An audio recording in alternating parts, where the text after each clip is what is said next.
with you have to start chapter 3. And in chapter 3, we have a topic that is vectors. Now, we'll be completing it. Mariam, you have done a portion of it already. So it would be a revision. So if you already have the notes, you don't need to just copy it. Okay, Mariam? But Yes, if you have any doubts, you are still free to ask. Okay. Sana and okay. Humaira, this is a new with you. Sana, your differentiation and integration was already completed. This was left vectors. So this will also be done. See, when we talk about scalars and vectors, first you should know what are vector quantities. When we have a quantity, let's say velocity is minus 8 meter per second, I'm saying. So this means that velocity is basically a physical quantity that we studied in the dimensional analysis. Yesterday we have completed the chapter. So dimensional analysis, we saw there are various physical quantities existing. So velocity is one of them. Equal to is the sign. The negative sign is basically for the direction, where velocity is present. Where is it directed? Towards right, towards the left, upwards, downwards, eastwards, north, south, x-axis, y-axis, where? Any sort of direction will be accepted, but a direction has to be there. This 8, just the number 8 is known as the magnitude. Just the number 8 is known as the magnitude of the quantity. Magnitude means the value. Okay, how strong the value is. Basically, it will give us a number. Meter per second is the unit. So that's how we represent vector quantity, a full-fledged vector quantity. Now, what's the difference between vectors and scalars then? See, vectors and scalars have a very basic difference. Vectors and scalars. See, both of these quantities, vectors or scalars, they'll be having the magnitude. Because of course a value will be there, its magnitude will be present. So magnitude will be existing. Then this has direction. Like I told you, the negative sign represented its direction. Here there is no direction. This has no direction. Okay. Also, there is one more point. There are certain vector laws that we will study. They have to be followed. They have to be obeyed by a quantity to be called as a vector. If it doesn't, then it is not considered as a vector. For scalars, it uses simple algebra, addition, multiplication, subtraction. So scalars are very easy to discuss. Vectors, there are various examples. Let's say velocity is there, acceleration is there, force is there. These are all vector quantities. While scalar would be mass, speed, energy, all these are scalars. So they are not direction oriented. You don't have any direction for the speed. You don't have any direction for the mass. Okay, like this, the quantities are divided. Now, in order to solve vectors, you need vector addition. Okay, vector addition is there. So you have two ways to solve it. Vectors are classified as polar vectors and the other form could be the Cartesian form. So one form is the polar form. The other one is the Cartesian form. Polar form means between the two vectors, angle will be present. And Cartesian form means in terms of the axis, it would be written. So we'll do polar form and Cartesian one by one so that we complete this. So I'll start with Cartesian form. Okay. See, in Cartesian form, you have a concept of unit vectors. Okay, unit vectors are very, very important. Unit vectors are present. Nabiha hasn't joined yet. Okay, her unit vectors was also left. So anyways, let's talk about the unit vectors. Unit vectors mean the magnitude of the vector will be 1. Unit means unity, that is 1. So magnitude of the vector will be 1. If I say, let's take example given is force is equal to 1 Newton due east. So this part tells us the direction. This part tells us the direction, while this tells us the magnitude. And what do we see? Magnitude is 1. So it's a unit vector. Okay, these are the unit vectors. There are certain universal unit vectors, means these unit vectors are fixed. So let's understand, or before that, let me just tell you how do you represent a unit vector. A vector quantity is represented by an arrow on the head of it, or you write the quantity a little bold.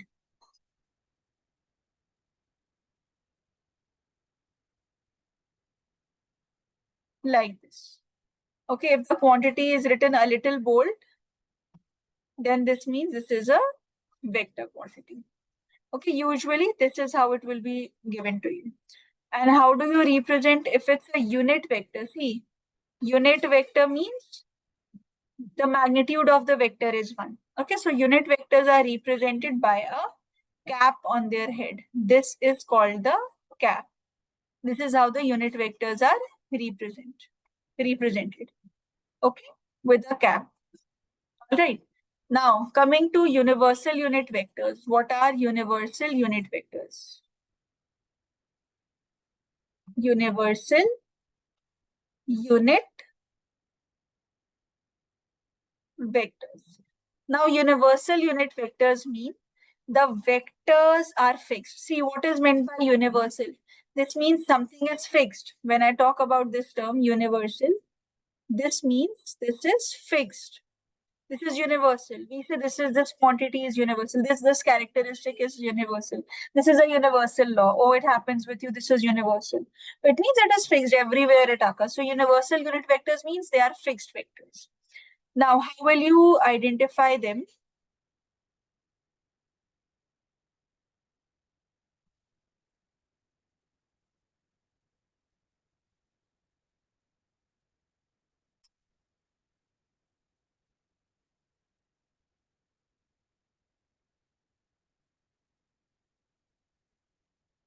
This is the y-axis. This is the x-axis. This is the negative y, negative x. Outwards is the positive z. Inwards is the negative z. Now, any vector that acts along the x-axis is represented by this term I cap. I cap means unit vector along the x-axis. This is the unit vector along the x-axis. Okay. Now, if it is a positive x-axis, you write plus I cap. If it is a negative x-axis, you write minus I cap. Means if I have to say, let's say a velocity is acting towards the negative x-axis. So I'll say minus 5 I cap meter per second or 5 minus I cap meter per second. If I say minus 5 I cap meter per second or 5 into minus I cap meter per second, that shows yes, negative sign is there. This is acting towards the negative x-axis. So this is how you can use the vector laws. Now, j cap. J cap is the unit vector along the y-axis. This is the unit vector along the y-axis. If you have to represent the directions. For the positive y-axis, plus j cap, negative y-axis, minus j cap. Okay, if I have to say, let's say there's a force of 3 Newton is acting towards the positive y-axis. So I'll say 3, I'll just simply say 3 j cap Newton. This will tell the rest. You just have to see 3 is telling the magnitude, j cap is telling the direction, Newton is for the unit. That's how you write a complete vector. Finally, k cap is the unit vector along z-axis. So plus k cap for the z-axis, positive one, and minus k cap for the negative z-axis. So this is how we represent all the vectors, all the unit vectors. But how do we use them? That I'll tell you. But tell me, this is clear? What are vectors and especially what are unit vectors? The differences between vectors and scalars is this. In vectors, we are doing the Cartesian form, means in terms of the axis. That's why I'm focusing on the axis. And there are certain set of universal vectors that are used everywhere. Means because your axes are fixed, x-axis will always be towards the right, y-axis will be upwards, z-axis will be outward. So these are fixed. That's why their unit vectors are also fixed. Okay. So yes, especially Sana and Humaira, have you both understood? Yes, ma'am. Yes, ma'am. Okay. Mariam, you're also fine? Let me know if there's any confusion with any topic. No, Okay. miss. Okay, all right then. Please write it and just text me done so I can scroll down.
All right, let's move further. See, whenever you have a unit vector, you want to make up a unit vector. You take the vector as it is and divide by its magnitude. This is how we represent the magnitude. See, this is the vector. This is the magnitude of the vector. Okay, vector and the magnitude.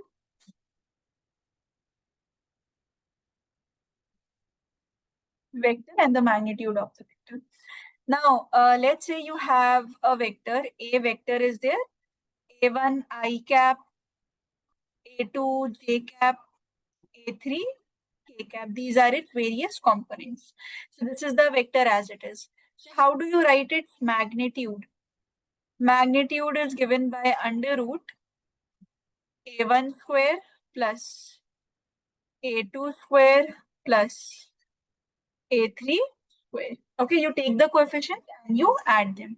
Like if I give you, let's say example is, force is given as 3 I cap, means three quantity, 3 units is along the I cap, positive x-axis, plus 2 j cap plus 3 k cap. This is the vector.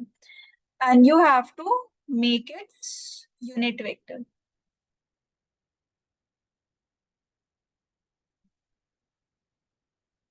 So what will you do? First, you'll have to calculate its magnitude. So what did I tell you just now?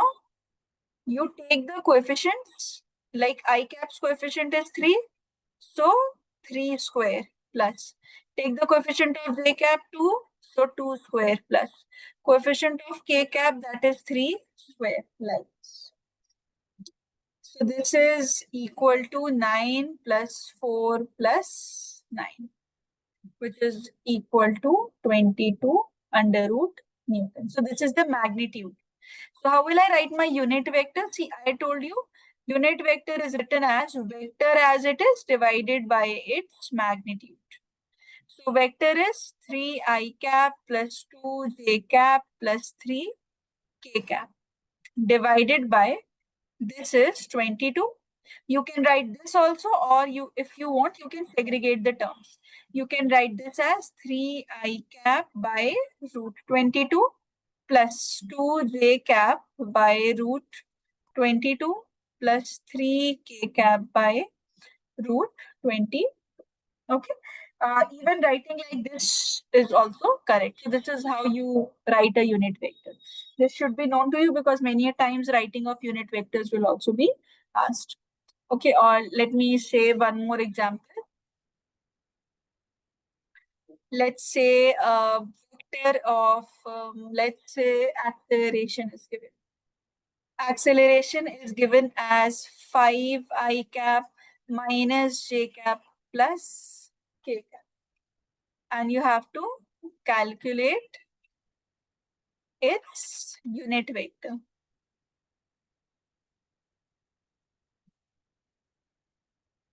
So what will you do? See, you take, for the unit vector, formula is take the vector divided by its magnitude. Okay, this is the vector by its magnitude. So yes, Sana, can you tell me how to write the magnitude now?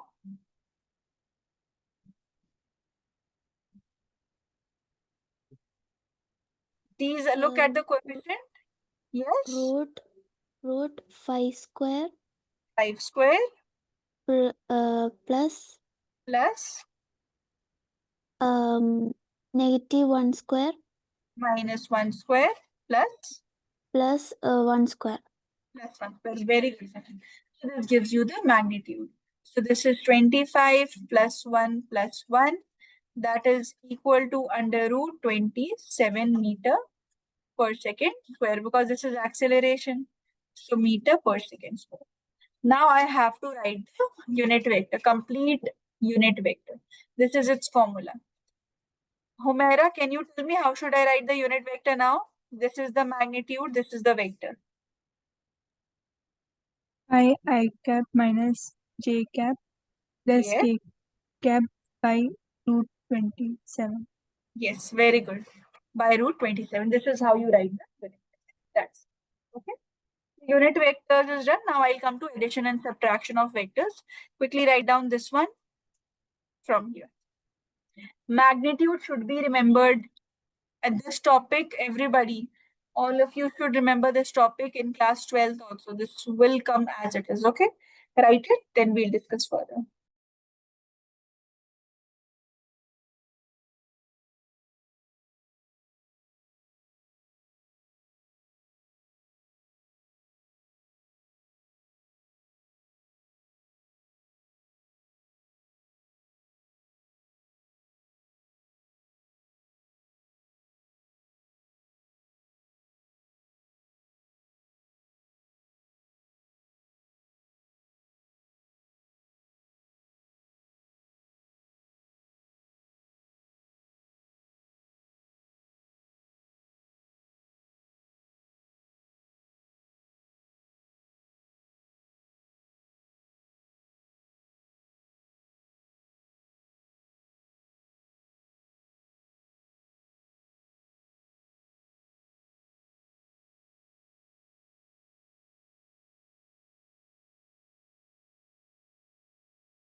All right, class. Let's see further.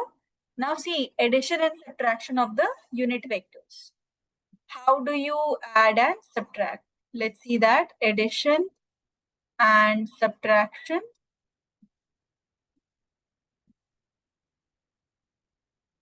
Addition is if I say a vector A is, let's say A1 I cap plus A2 j cap plus A3 k cap. And a vector B is B1 I cap plus B2 j cap, B2 j cap plus B3 k cap. So when you add the vectors, you just have to add their coefficients together. Okay, just add their coefficients together. Here also, here also. See, how will we write? A plus B would be equal to, just add the coefficients A1 plus B1 and their combined I cap plus A2 plus B2, its combined J cap plus A3 plus B3, its combined K cap. Similarly, when you are subtracting A minus B, this will be A1 minus B1 I cap plus A2 minus B2 J cap plus A3 minus B3 K cap. Okay, like let me give you an example. Let's say example is one force is given to you as 4 I cap minus J cap plus 3 K cap. Second force is given to you as 8 I cap plus 2 J cap plus 3 K cap. Now we have to add them and we have to subtract them. So look, F1 plus F2 would be equal to, when you add them, you add the coefficients. Coefficient is 4, coefficient is 8. So what we'll write? 4 plus 8 I cap. Then what are the coefficients here? Minus 1 plus 2. So we'll write minus 1 plus 2 J cap plus 3 and 3. So 3 plus 3 K cap. So this is equal to 12 I cap, 2 minus 1 is 1. So 1 J cap or J cap is the same, plus 6 plus 6 K cap. This is how you've added them. What did you do? You just took the coefficients and coefficients you have added. First coefficient from here, second coefficient from the second force. Then this one with this one.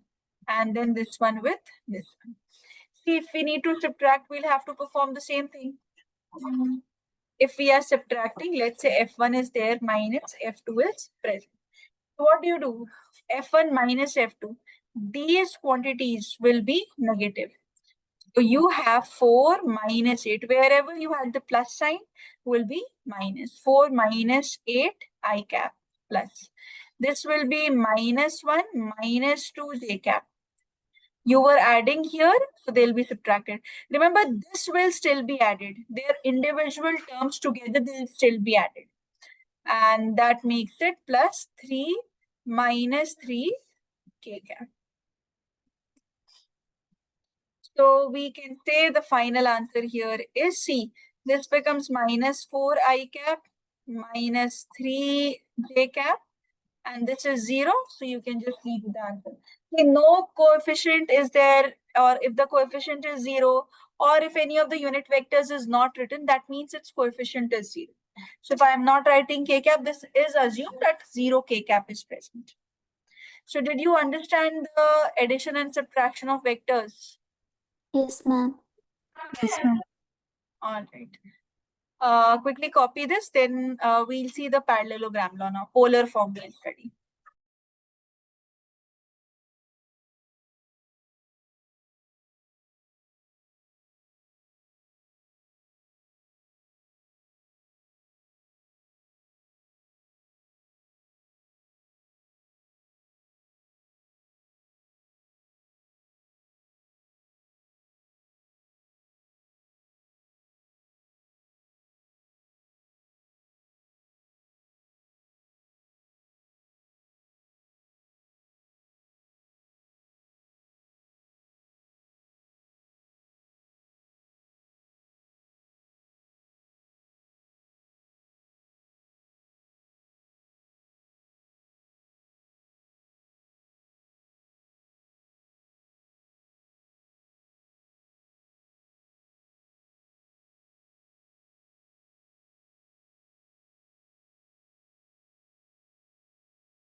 All right. So see, we were discussing this unit vectors addition and subtraction. So this is completed. Now let's move on to the parallelogram. So derivation I'll not teach you today. I'll just call you some other day and I'll just teach you the derivation. Half an hour it will just take. And Mariam, the derivation is already over for you. But I'll just tell you the formula and the law, how to apply it. So see, Okay. this is the parallelogram law. This is the parallelogram law. So it is one of the vector additions law. So you have two vectors. Let's say this is one vector A and this is one vector B. Or let me take the reverse. This is one vector A. This is one vector B. And both of the vectors have certain angles theta between them. Okay, what are each of these? Let me tell you. A is what? It is the first vector or any vector, means vector 1. What is B? It's the second vector. Theta is the angle between A and B. Angle between A and B. So what you do, the first step is parallelogram law says that if two vectors are looking like the adjacent sides of parallelogram. See, how is the parallelogram law looking like?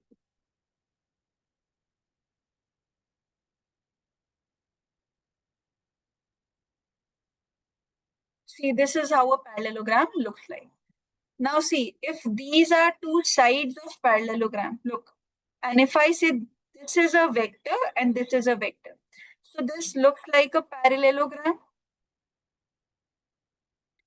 If two vectors are represented by the adjacent sides of parallelogram, their resultant, whatever will be the resultant, will be given by the diagonal of this parallelogram. See, this is what? This is the diagonal of the parallelogram.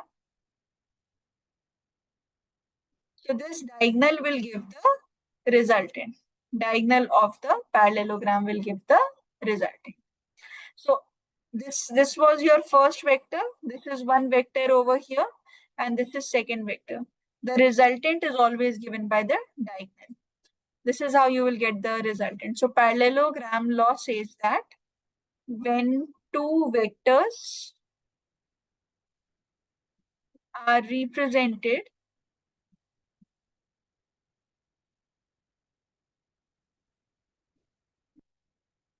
by the two adjacent sides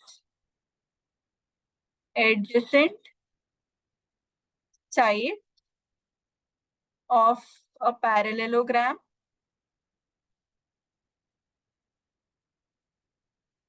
their resultant means their final answer.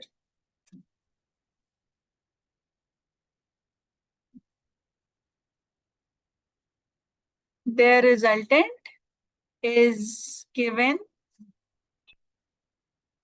by the diagonal. Diagonal of the parallelogram. Resultant of the diagonal of the parallelogram. Okay, this is what the law says. So see, your first, there are three steps. So first step is the geometrical construction. Now see, geometrical construction means if these are two vectors, so I'll complete it in a manner as if there was a parallelogram. So this is how a parallelogram would look like if this was a parallelogram, and these are the two sides. They are representing the sides of the parallelogram. Now, their resultant will be given by the diagonal. So you join up the diagonal. This gives you the resultant. That is the first step, which is known as the geometrical construction. This is known as geometrical construction. You are seeing where your resultant is lying. That is the first step. Now, the second step is its magnitude. Magnitude of the resultant is given by a formula See, this formula is under root of first vector's magnitude square, a square, plus b square, magnitude of the second vector, plus 2ab cos theta. Okay, what our individual terms are is basically the magnitude of the resultant. A is what? Magnitude of the first vector. Any vector, first doesn't mean you have to take one, the first one coming downwards is A only. No. Any vector, A and B, you can interchange. B will be given by the magnitude of the second vector plus 2ab cos theta. Theta I've already discussed. This is the angle between A and B, between both the vectors. Okay, this is the angle between both the vectors. So this is your second step. Use this formula. That will just give you the magnitude. Now coming to the third step. What we do, we take an angle, a random angle, beta with the resultant and the vectors. Let's say I have taken this as beta. See, there's a difference between theta and beta. Theta is the angle between both the vectors, and beta is the angle between the resultant and the vector. Okay, this is your beta. You take beta, one nearer one is A, further one is B. What's the formula of the direction? See, formula is tan of beta is given by B sine theta by A plus B cos theta. Now, how will you identify which is A and which is B? Because B sine theta, B cos theta, A, they are completely different. So that's what I was telling you. A will be the adjacent vector, adjacent to the angle. This will be the adjacent to the angle, while B will be the non-adjacent one. Non-adjacent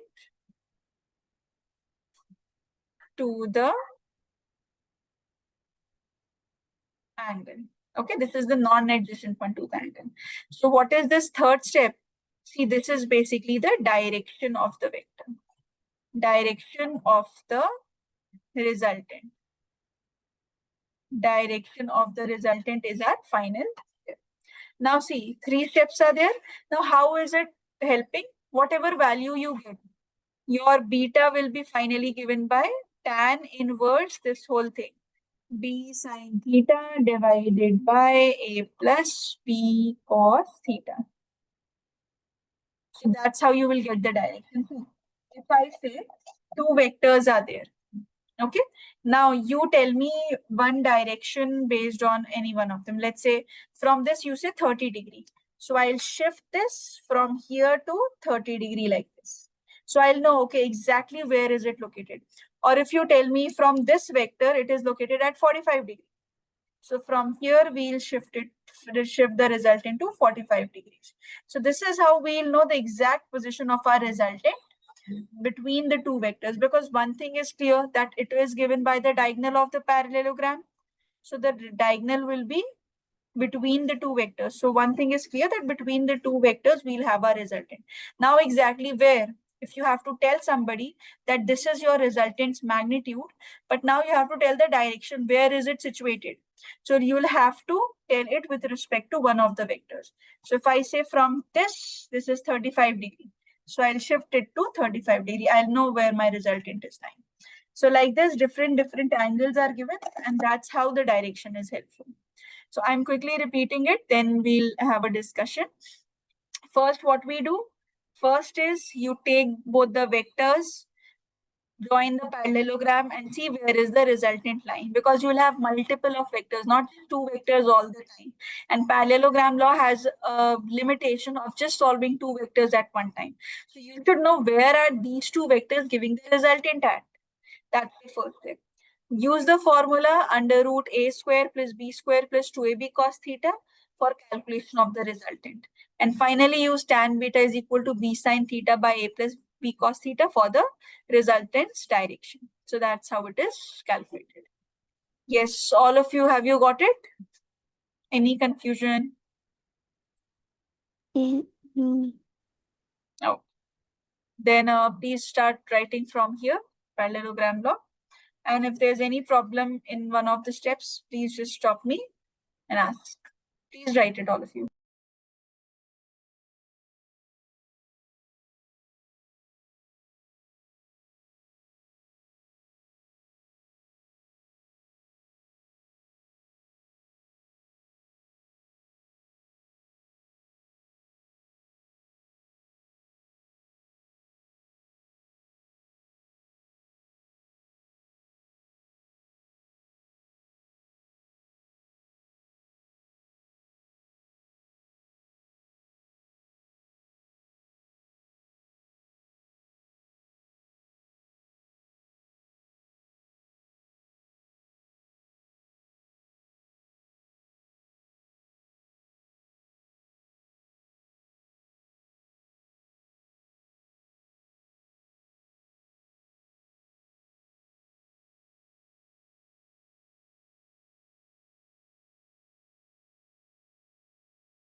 See, this says that two forces of value 3 Newton and 2 Newton are acting at a point making an angle of 60 degree. And you have to calculate the resultant's value. When it says resultant's value, whether it's mentioned or not, you have to calculate its magnitude and direction. Okay. So see, what did we study? Two vectors are acting at 2.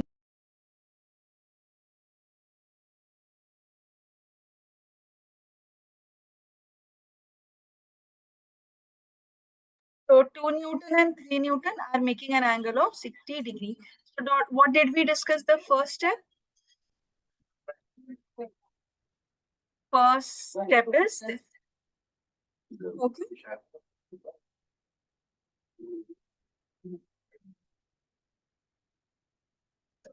Will be the this is result. So that is the first step, which is the geometrical construction. Okay. Geometrical construction. Okay, that's the first step. Second step is to calculate the resultant. So second is resultant is equal to under root a square plus b square plus 2ab cos theta. So resultant will be equal to 3 square plus 2 square plus 2 into 3 into 2 into cos 60 degree. So this is equal to 9 plus 4 plus this will be 12 into 1 by 2 under root. That becomes 9 plus 4 plus 6, which is equal to root 19 Newton. That is the magnitude. So this is our second step. Did we calculate? We've calculated the magnitude. First step was the geometrical construction. Second step is the magnitude. Third step, what did we discuss? We've discussed that we take an angle beta. So this nearer one, remember I told you that the adjacent one is the A. So this 2 Newton, this one will become your A vector, while this 3 Newton, this will become your B vector. So that's how you have to decide. See, how will you decide? Resultant is this. This is one of the vectors. So the angle between them, if this is taken as beta, so the first vector, which is near to it, that will be your A. And the one which doesn't have beta nearer, closer, this one, that will be considered as B in our form. Like if I write 3 as tan beta is equal to B sine theta by A plus B cos theta. What is our B? B is 3, A is 2. So 3 into sine 60 degree divided by 2 plus 3 into cos 60 degree. So 3 into half plus divided by 2 plus 3 into half. Sorry, here this is root. This is sine 30, no? Sine 60, no? So this will be root 3 by 2.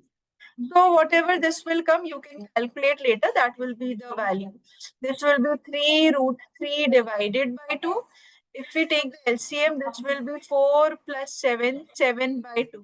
2 will be cancelled. So we will say tan beta is equal to 3 root 3 by 7. So we can say beta is equal to tan inverse 3 root 3 divided by 7. This is the angle. Okay, so this is the tan value, this is the resultant magnitude and the symmetrical construction. Please write it. Is it clear to all? Sana, Mariam, Humaira? Yes, ma'am. Yes, ma'am. All right, please write down the solution. Question I hope you all have written, or do you still want to write the question? Has anyone not written? Completed? Yes. Okay. So write the solution directly then. Please write it from here.